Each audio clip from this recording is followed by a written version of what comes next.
Jonathan Nzamba tininga na rotanga 27 vrais pasteurs ya mboko Nzamba talisinga. Son atteint comme l'autre goza vrai. Donc 27. Donc ba oyo ba ya robon ba ninga ba vérité.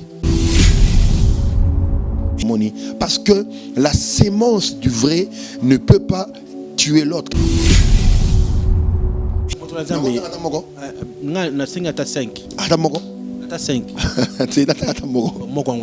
Jésus-Christ de Nazareth, il y a liboso. Serviteur na mokili. Tata mi balé na kina. Évangile de Claude Kabundu allez ça.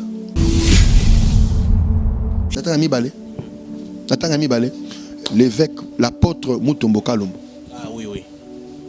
Voilà père. On doit avoir d'abord le respect de l'onction générationnelle. Nzamba la singa 27 na 27 doit na évangile Claude Kabundu allez ça c'est un vrai et na apôtre Mutombo Kalombo LMK c'est un vrai. Mutute évangile de Claude Kabundu allez ça c'est un vrai homme de Dieu au sens du mot. Papa Léopold Mutombo Kalombo c'est un vrai. Batikali 25. Batikali 25. Papa, il y a des pasteurs sorciers habillés en costume, en cravate, en col pastoral pour détruire les églises. Voilà. Donc, quand tu vois un homme de Dieu qui passe pour détruire un autre ministère, un autre homme de Dieu, c'est un sorcier. Oh, la magie aussi, c'est développer une force supérieure à la force naturelle. Moni, magie contre une église. Et banda pe le loté. Même dans l'époque la Bible, les pharisiens, les saédriens, les magiciens. Oh, bazana magité, bazana authenticité, la vraie onction. Attends, le batumi balé wana. Bako sabinote batumi balé wana bana nzambe même. Bon mon ba kufa kala mingité. Et ça na 12 pasteurs ba kufa brisque. Oui, Dieu mais pas bon mon nango, battez la image yo. Ngana prophète. Attends moi on est fils que moi attends aussi te combattre mais toi babango bana ba AVC ne baboy ba musubana ba pampers anzele zami balé toi anzela mai na nzela zamba tika boy bokoko na mundele na bokoko makila na mundele omipesi yo moko. J'ai une témoignage que je vais dire. Maman n'a pas bota ti asinga nga panzambe abinzambe so pesinga mwana ozala sango maman na beta nga tapona beta bale au beta nga yo faut église nga mwana ko église et puis na kufa na âge à 13 ans na c'est quoi les gens maïs parce qu'ils savent que mon étoile dérange beaucoup de gens. La problème là toi Jésus-Christ est apparu 3 fois nga. Le diable est tenté de frapper en novembre à Makasi liwa brisque. Pas mort brisque, pas ton coup, la pongi, la liga, la mougité, crise gaba, côté hôpital. Et ONG Vida est lancé Bongo, opération Sunga orphelin à $1. Na $1 na you, tu peux sauver une vie. Même après la mort, même après le retour à Christ, Yaya Misana Biso et témoigné Biso Liboso Nazam. Avec $1, tu peux changer la vie des enfants. Na $1 seulement. Et que permettre ONG Vida Bakende à collecter en Bakende couper ça ba orphelin na opération meneno ba osala le 24 décembre il y a année oyo. Celui qui donne aux orphelins prête à l'éternel. Toi on a posé tout secret ça bon $1 à pam et qu'on fout la orphelin mon classe. To pesa $1 ya pamba pour na bonne année orphelin azanga losote sosote fufu ya koliate ya ndena olo babwe benga na numéro wana opesa $1 no ndenga na zo pesa tout à l'heure soki ozalaka motema malamu ya kusunga tala kanal malamu ya kotina mbongo na yo tole bongo na M-Pesa e-bank Airtel Money bana nyonso ya Canada to États-Unis bokotina. Oui, je confirme des boutiques etikala moko na République démocratique du Congo. Miss Lo boutique a memeli biso poto na Kinshasa. Ah, merci mingi na maman Laura na ndenge o memeli biso poto na Kinshasa. Bonjour madame. Bonjour. Vous allez très bien. Ah, les amis, c'est le boutique, tout est à l'arrivage de la France, États-Unis. Tout ça, on va prendre Kiko. Contre Kiko. Non, quand la bureau se sont baya, aïe, tout qui n'était oui. Ah, tout qui n'était. Ah, les amis, Paris, États-Unis. Les amis, mélange. D'accord, la même différence tango parce que le rangeau par colibo, tu fois détenir au tché, va plus moucher en Australie. Non, non, pas habitué pour de ça à 48 heures. En tout cas, ma qualité na moni, hein. Mwana mama, kobukana te. Soko lingi olata, kitoko, pe baye bayo, yaka mbangu na Miss Lo Boutique. Na yango, okokuta, basapatu, bilamba ya basi, maquillage, mafuta, ba parfum, pe biloko mususu. Te, poto kiti na Kinshasa. Pour mon abisso, ezali pas cité. Tozwami bongo, na avenue Victoire, numéro 5, commune de Kassavubu. Topo bengi biso, na téléphone, na plus 243 85 64 11 889 0033 78 33 03 749. Bozali ebele bokota l'émission de partout na pesi bino mbote. Mbote, bala nyonso ya Chebiso TV. Oui, malamu na mission na bino réponse à nos questions. Yande ko na bino. Na pesi moyini nanga mbote, moyini bonjour, moyini nanga bonsoir. Boze ebele bokota la biso mokili mobimba. Merci na ndenge bopona biso awa na Chebiso Télévision nde tolobaka chaîne oyo kokai na yo. Un grand merci na sponsor na biso Jésus-Christ Nazareth parce que il y a pesa biso succès, a pesa biso kitoko, a pesa mbongo. A pesa nyo sotoza nango. En tout cas, sponsor nanga oyo goût. Donc ane ba condition te yo po lingo zo ene akoma sponsor na yo belela ya roya mbango ko sponsoriser yo. Merci mingi pe na batomité ma mabele na lala na butu bande ko balandi. Na roto bandoto ba kolanda na butu mais na beti bandoki wana je vous dis batomité ma mabele to pesi bino mbote. Ba to balinga ba progresser te na vie. Omoni muta progresser yo ki muta mabe. Mais yo ko bonga mukoko nini? To pesi mbote na bato oyo musana banko bataketwa sumuninga asoi elamba sika ya ki mutema pasi. Bato baloko rabiso na butu obo pumbwara to pesi bino mbote. To pensera pe na bino parce que bo apeka bato. Mais to yebi ke un jour bo bongo na mitema. Merci na ndeko Chris pour la prise de vue. Merci na Dinish Mosolo. To pesi mbote pe na Elias bana mike me bako sa musala kitoko. Bandeko ba bolingo to yoki makambo eleki bandungu nungu eleki na mboko yo. To yoki pe ke fin de l'année yango yo. Mikolo yo bandeko sengelo bo sala attention. Na ko belela. Mikolo ba ko kufa ba liwa moko boya briske mutakufi. Diable a commis à fungol to timbela ki na ba décembre alonga akoma na janvier mais c'est comme si a zongi na ba janvier ba novembre mikolo ba ko kufa makasi. Mais to ko lobela pe kindo ki na kati église to ko lobela makambo ebele hein ba de walandi to ko lobela makambo ebele côté spiritualité na ko senga na biso to ça la vraiment scotché to fonga la miso. Pour moi, c'est très important. Moto Nzambe na pesi mbote. Mbote papa chic. Sangonine. Ngola Nzambe mambele avec beaucoup de prières au naoti et j'ai beaucoup de révélations au Nzamba pesinga pour la fin de l'année pour nous ramener ba Nzamba dans la protection divine. Kamba biso lo sambo ya mbote kota na muzindo ya émission lelo.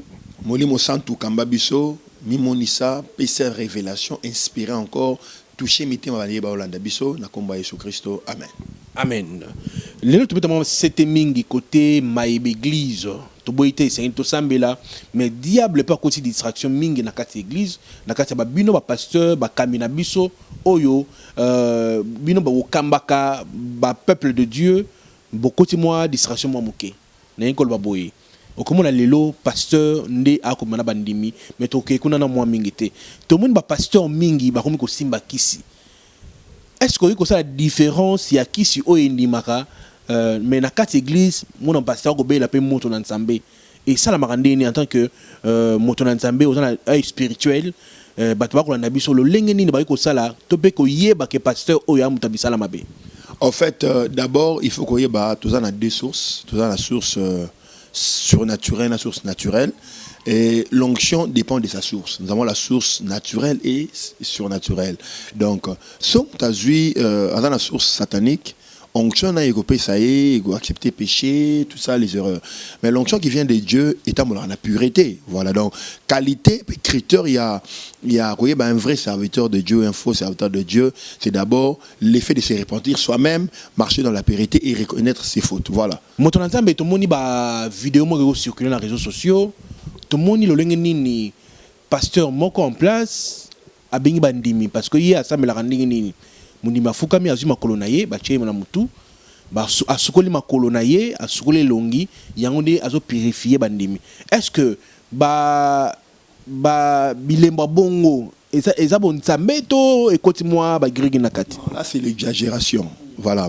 On ne peut pas toujours extrapoler en prenant des fétiches tout qu'on sort. C'est l'extrapolation, c'est l'exagération. Donc ça dit, les bandits croient, on appelle ça la confiance. La Bible dit confiez à l'Éternel, vous serez fermé, en ses serviteurs vous réussirez.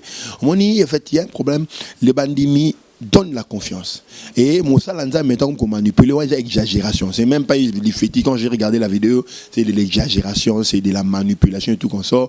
Donc je pense qu'il n'a pas la déontologie et le tic. Il y a Moussa parce que dans Moussa tout ça là, il y a aussi les tics et la déontologie.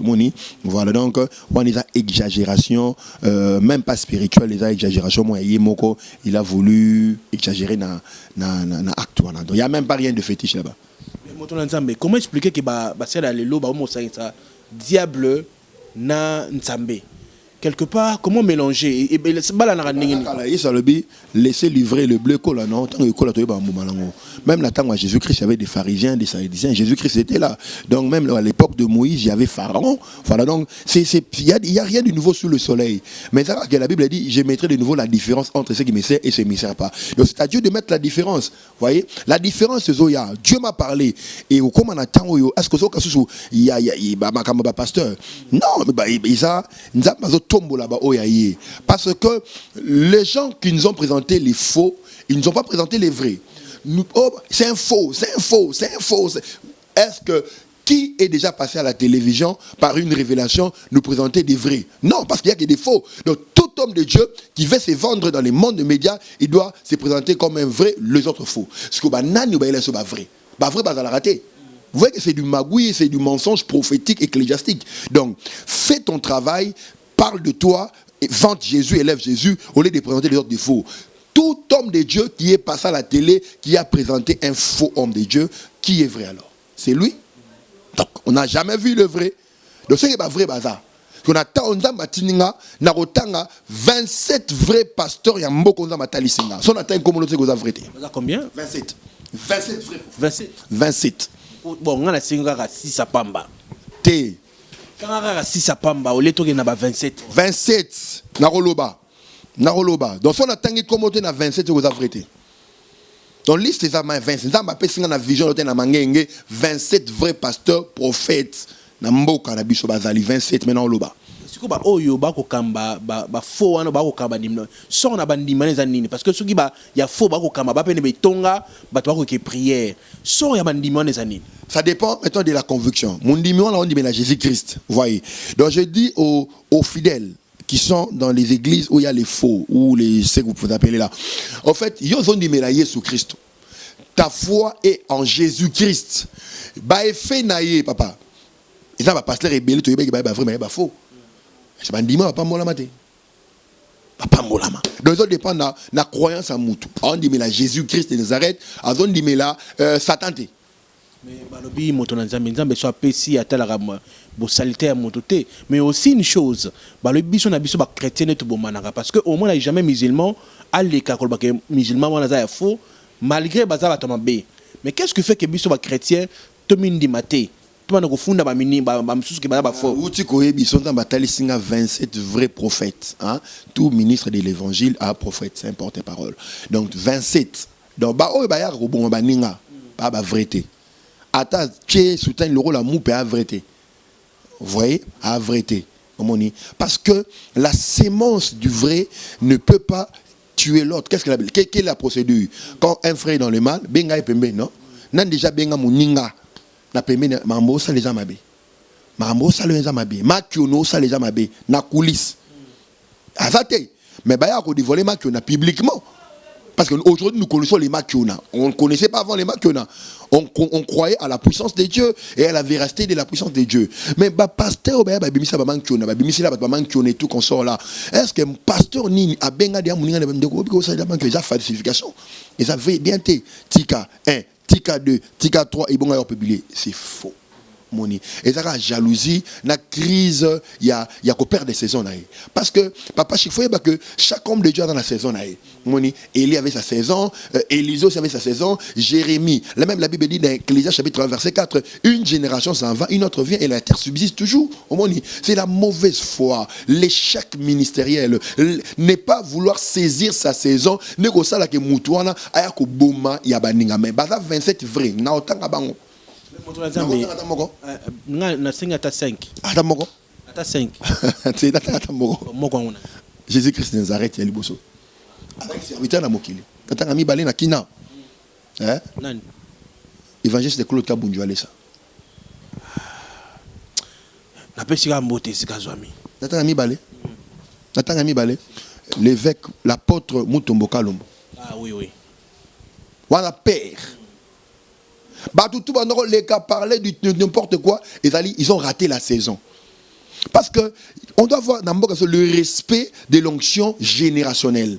Hein? La culture onctionnelle, on les a ratés. Tout le monde passe à la télé, critiquer ma père. L'apôtre Mutombo, c'est un père, c'est un vrai. Nzamba Laxinga 27, na 27 doigts dans l'évangile Claude Kabunjwale, ça, c'est un vrai. Et Nazana, apôtre Mutombo Kalombo, LMK, c'est un vrai.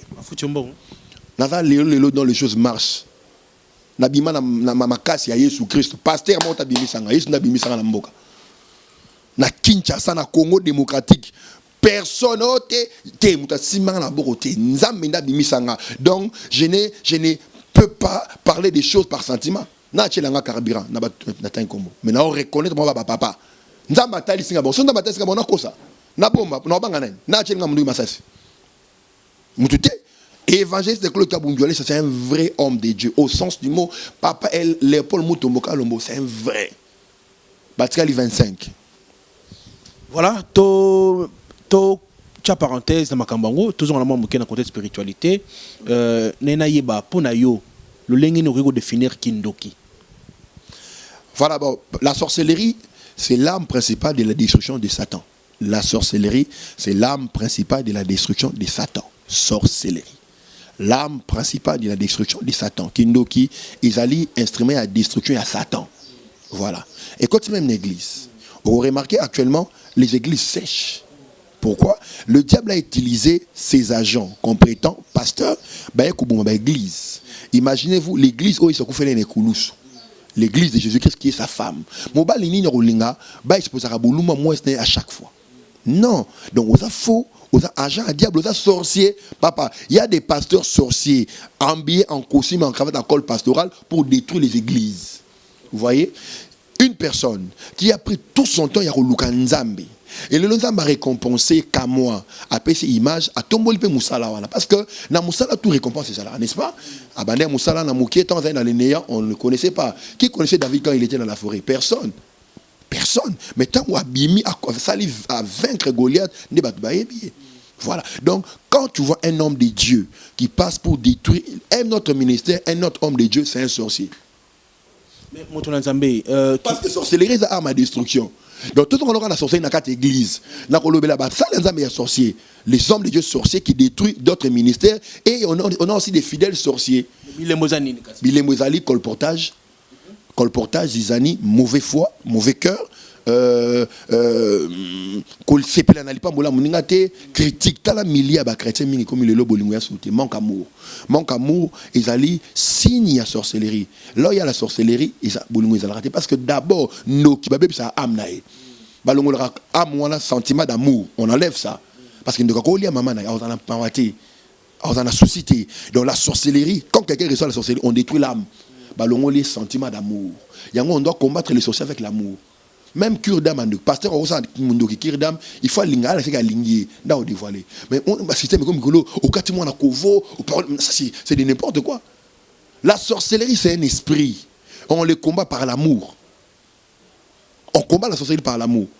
Cure d'âme, moi, on pasteur, au sein de moi, on cure d'âme à sorcellerie, l'action, on a aimer, n'a fongolo. Oui, bandoki belé, bandoki, mais batoubi, c'est secret. Ane chorme, alingaro trop, pour l'ingake. Complètement ça n'a qui no qui va pas parce que ngaba saloma be pas ninga na OK ba ninga te na réunion qui no qui a découvert que secret ba salo fona ninga qui choro mais le rose bien sani a fongolio pourquoi mabe na mo ezo eza po olingaka ye alors on a ninga mabe nyonso mais il le seka bolingo yango information qui nous a dévoilé yo pour ya kokane obomote on combat les sorciers avec l'amour donc là où il y a la sorcellerie il manque amour et ça mais ba o pe ba se retrouver na kata makambo yo bana kindo inconscient bana kindo kimorobo ici la kati okolo bana bango kindo ici là non kaka kindo so ndimi aussi là et ça ndimi otika kimoyibe otika onimi otika lokoto otika kindo ki ici là moi je connais des sorciers ba bongo la motema batika pe kindo bango c'est la nzambe solo. Imagine qu'il y a une différence des années. Sorcellerie et magie, différence des années. La sorcellerie, c'est la magie noire. Hein? Donc, nous c'est ça la magie. Parce que chez l'homme blanc, nous avons la magie noire, qui est la sorcellerie en Afrique. Nous avons la magie blanche, nous avons la magie rouge, nous avons la magie jaune. Vous voyez? Donc, c'est-à-dire, chez nous, les Africains, la magie noire, c'est la sorcellerie. Ce sont des pratiques qui attirent des divinités, des ancêtres, les esprits des morts, toutes ces choses-là qui font partie de la sorcellerie qui s'appelle magie noire.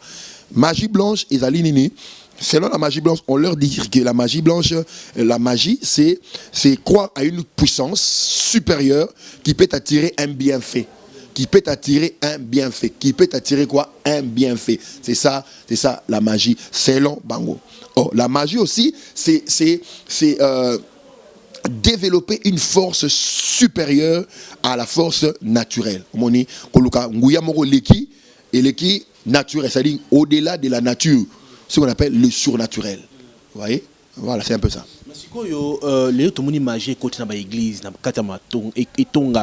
Est-ce qu'il y a aussi des conditions dans passer? Mais non, question dans les arotuna.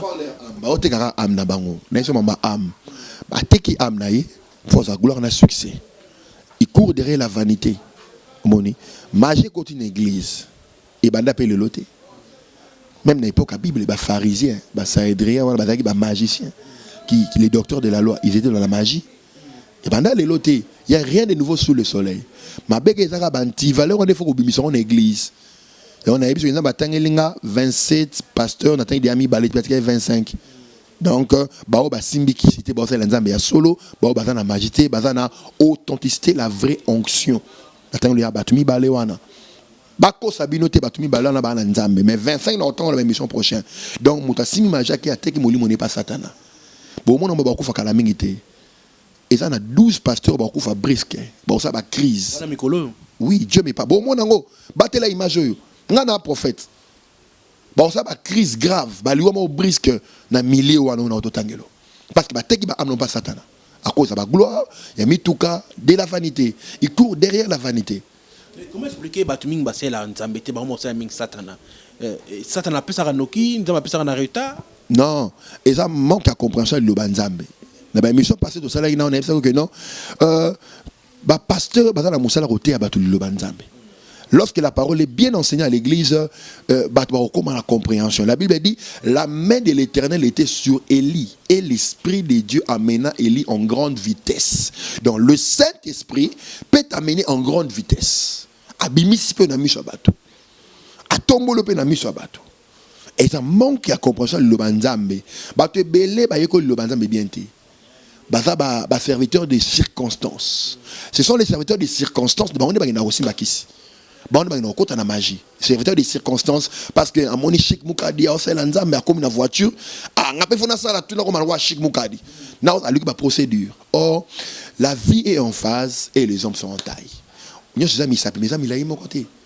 Donc mutuna selon la maison de la grâce azana ezolinaye azana o nzamba pesiye ikokinaye. Ce sont les ro ikokina mungo naye.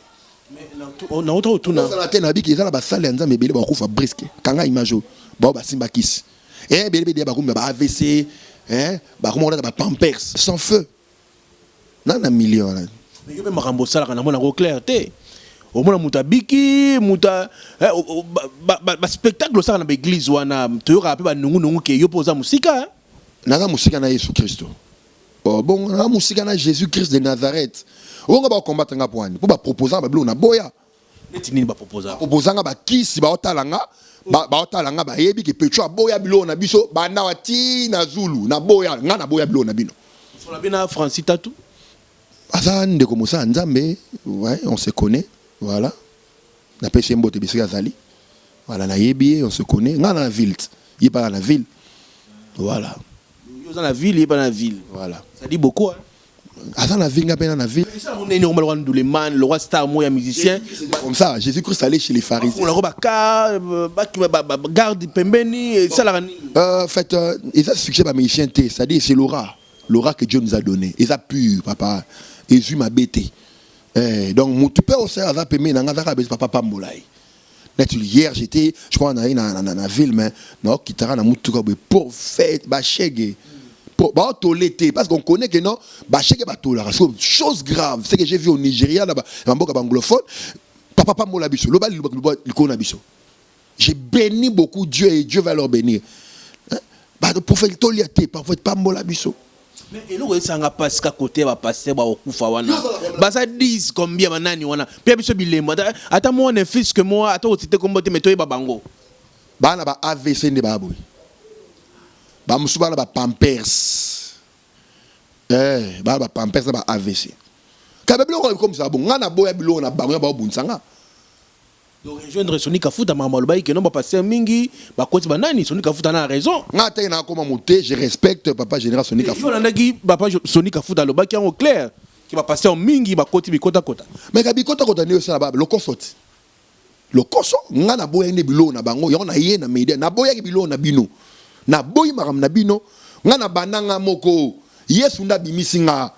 Oh petit po, oh maintenir succès, photo koto boy na boyi. Na boy bilo na bino Yesu na tombolanga Yesu na matsanga asala ke na yebana apesanga kombo pe valeur na ko honorer Jésus-Christ ti na suka pour ça toi elota parce qu'on est ba kota rabikota kota wana sikoyo na yebite za ba condition nini mais kambe ko fungola côté wana oba ils font leur amodia ba okufa aiga okufa na ye akane mbongo mais azui okufa na ye a calculer que na 70 ans so bojunga ta 20 ans. Na sa nanga succès bozo na kufi nanga na ta na 50 ans nanga pour même temps taka ba kufa na ba 50 ans na ba 30 ans ba 40 ans va émission faut le ka ba makabo talanga na pona mine makasi place na za bino boko mate na likolo ba ba na vrai ba so étouffé bango ba ba fo ba célébrer mo biso to na Jésus Christ to nimena Jésus na boya ba kiss na bango on me critique des faux to ra que pasteur moi na simana yo hein pasteur moi makasi mais ngala za leki ya ba yaya na yekola le respect sacerdotal na respect rabayaya na respect papa yango tombolinga nga leki baba papa nyoso basambela pona nga atikitiki ba offrande pona reconnaître bango soki ndeko za na ngolu na yo lukayo andeko nzambe no komanda menanga je reconnais les grâces des autres mais ba kisine to boyi botika ko tufe ba na nzambe hein botika tu vas bana Jésus-Christ tu es venu bosima na ba kiss na bino biso sima biso Yesu na biso to sima biso Yesu na biso et nous continuons. C'est important le blanc la TV et non sambe on a le sambo. Ah papa to sambe on a le sambo pour nani neko dénoncer laissons-nous prêcher Jésus-Christ et puis Bible une génération ça va une autre vient il faut mourir la génération vers tellement le bat. Il faut la génération Oyanga. Je parle de ma génération, pas chacun sa génération. Bible, si la Bible parle dans Ecclésias chapitre 1, verset 4, une génération s'en va et une autre vient. Et la terre subsiste. Ils en ont ma génération. Mais tous on a moins moqué. Place les autres qui ont caca. Si quoi, bilo Congo, il bakenda rozoana, bakisi wana. Bakisi on va comme on magie blanche. Et ça qui ça ya nini. Banzele zami balé. Toi nanzela mai nanzela zamba. Boy. Bokoko na mundele. Na bokoko makila. Na mundele omipesi yomoko. Okay. Na mundele omipesi yomoko. On est yo suko pona ki yo ngo pona côté ni. Na ponelo te. Net nga boye tant maman nganda bota te nga za nazarien. Naza nazarien na simba biloko na te simba te papa. Nga za consacré pa nzambe. Ma mère paix à son âme. Asenga pa nzambe ndo bota te. J'ai une témoignage que je vais dire. Maman n'a pas boté, a singa panzambe. A binzambe so pesinga mwana ozala sango. À l'époque maman priait na paroisse Saint-Augustin. Et na mouvement ba réveil tant papa avec une cité Bethel. Une cité Bethel à l'époque, na groupe d'intercession c'était Bethel. So pesinga mwana ozala mosal la yo. Et tant on a botami maman qui ko tika en église. Ba bouli singa babi mwana ko salela yo. Et na coli Géradan. Bah non, bien Géradan, comme on a prénom de Géradan. Géradan, tu dois servir le Seigneur. Maman, on a obétanga, t'as pas obéta balé, obétanga. Il faut église. Nga moi, on a une église. Et puis, dans le âge à 13 ans, on a fait quoi? Oui. Mais j'ai vu des choses. J'ai vu des choses. J'ai vu des choses. Dans Lucas, j'ai vu des choses. J'ai vu des choses. Mon étoile dérange beaucoup de gens. Et bazo, quand mon étoile dérange beaucoup de gens. Les gens maïsent parce qu'ils savent que mon étoile dérange beaucoup de gens. Jésus-Christ m'a été apparu 3 fois. Je le dirai. Lucas, dans l'émission, on a entendu Kenneth Egin a parlé que 17 fois. Jésus-Christ a dit, mais là, Kenneth Egin pas américain.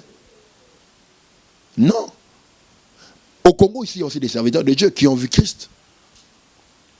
Moi, je l'affirme, il a servi Jésus-Christ de Nazareth. Moi, je l'affirme. C'est le prophète de l'Afrique noire.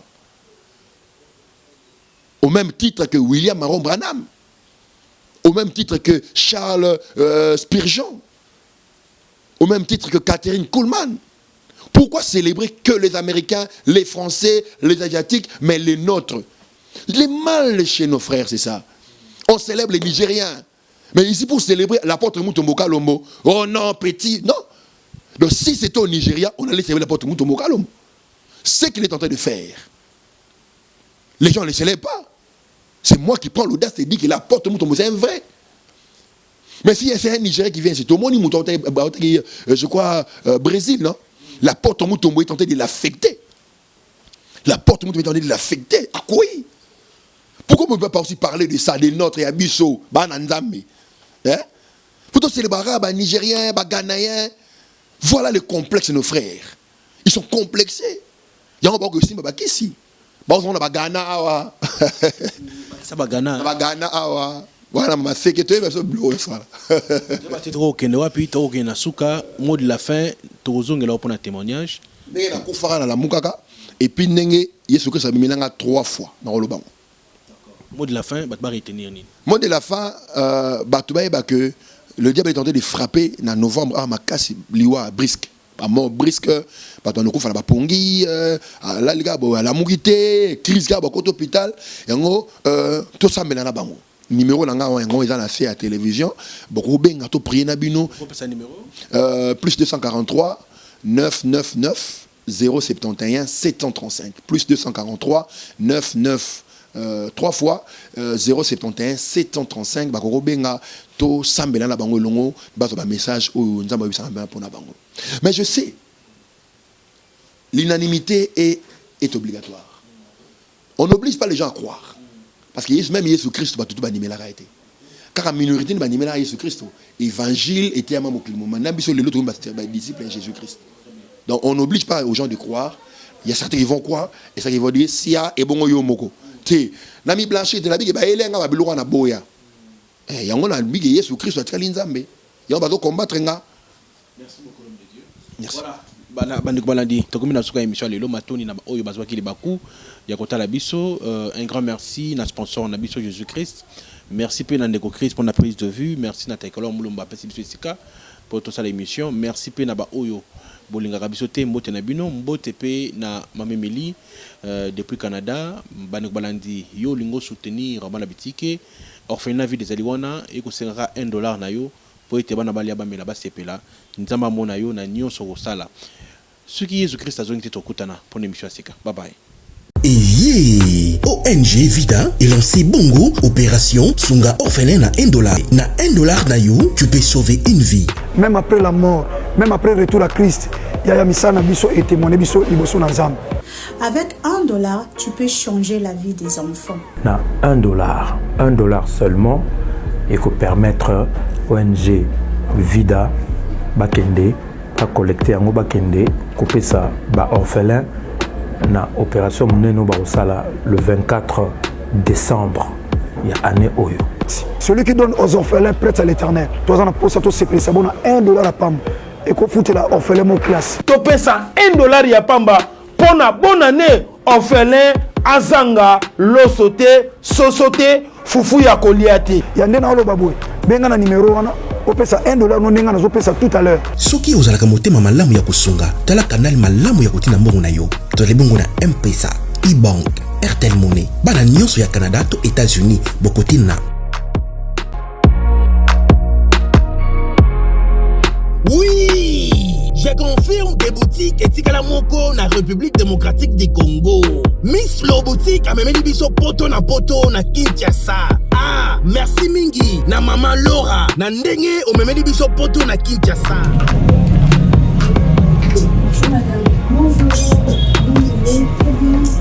Ah, les amis, Miss Lo boutique, tout est à l'arrivage de la France, États-Unis. Nous avons un poudre à Kiko. Contre Kiko. Tout le monde a vu le de son baya à Tokinte. Ah, Tokinte. Ah, les amis, Paris, États-Unis. Les amis, mélange. D'accord, la même différence tango parce que le rangeau par colibo, tu fois détenir au tché, va pas moucher, non, je te le mouille. Pas habitué pour de ça à 48 heures. En tout cas, ma qualité na moni, hein. Moi na mama, kobukanate. Soko lingi olata, kitoko, pe baye bayo, yaka mbangu na Miss Lo boutique. Nengo, okokuta, basapatu, bilamba ya basi, maquillage, mafuta, ba parfum, pe biloko mususu. Te, poto kiti na Kinshasa. Pour mon abisso, ezali pas cité. Tozwami bongo na avenue Victoire numéro 5, commune de Kasavubu. Topo bengi biso na téléphone na plus 243 85 64 11 889 0033 78 33 03 749.